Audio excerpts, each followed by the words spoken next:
चला, आज आपण एका विषयावर दिलखुलास गप्पा मारणार आहोत. हल्ली वाचन संस्कृती लोप पावत जात आहे. लोकांमध्ये वाचनाची आवड कमी होत आहे आणि एखादं पुस्तक घ्यावं आणि ते वाचावं अशा प्रकारचे छंद आता कमी होत चाललेले आहेत. मोबाईलच्या युगामध्ये आपणास इंस्टाग्राम, व्हॉट्सअप, फेसबुक अशा वेगवेगळ्या सोशल मीडियाच्या माध्यमातून आपण आपला वेळ मोबाईल घालत असतो.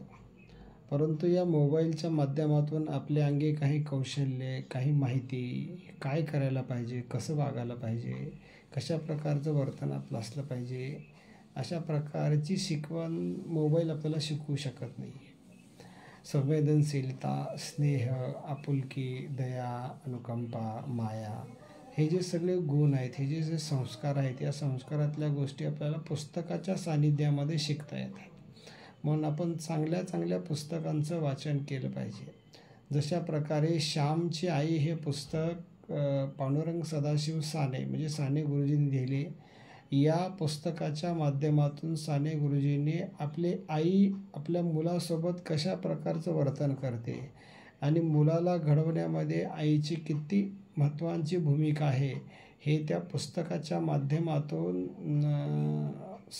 वाचकाच्या समोर येतं. आणि साने गुरुजींचं श्यामची आई हे पुस्तक जे आहे ते आईचं महामंगल स्तोत्र आहे. म्हणजे श्यामच्या आईनं श्यामला घडवण्यामध्ये किती महत्त्वाची भूमिका निभावलेली आहे.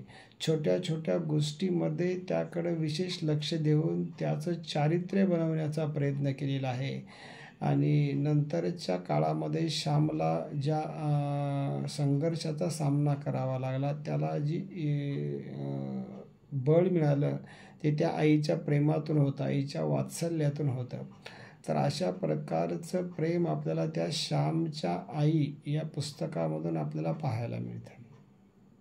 म्हणजे जशा प्रकारे आपण म्हणतो काही माहितीपर पुस्तकं असतात, काही कथात्मक पुस्तकं असतात, काही ऐतिहासिक पुस्तकं असतात, काही विज्ञानपर काही गोष्टी असतात की ज्या गोष्टीच्या माध्यमातून आपल्या डोक्यामध्ये प्रकाश पडतो आणि एक प्रेरणा मिळते आणि ते प्रेरणा घेऊन आपण आपलं जीवन जगत असतो.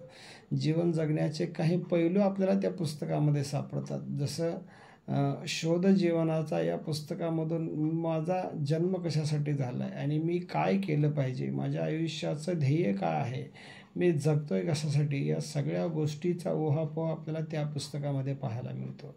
म्हणजे अशा प्रकारची आपण जेव्हा वेगवेगळी पुस्तकं वाचतो, वेगवेगळ्या माध्यमातून वेगवेगळ्या पद्धतीची, वेगवेगळ्या उच्चाराची जेव्हा आपण पुस्तकं वाचायला लागतो, तेव्हा त्या पुस्तकातून आपल्याला ज्ञानाची प्राप्ती होते, आपल्या डोक्यात प्रकाश पडतो आणि आपण एका विशिष्ट ध्येय घेऊन ज्या ध्येयानं आपलं जगणं झालं पाहिजे आणि जे काही विशिष्ट हेतू ठेवून आपण एखादं काम केलं पाहिजे, कामामध्ये पारदर्शकता असली पाहिजे.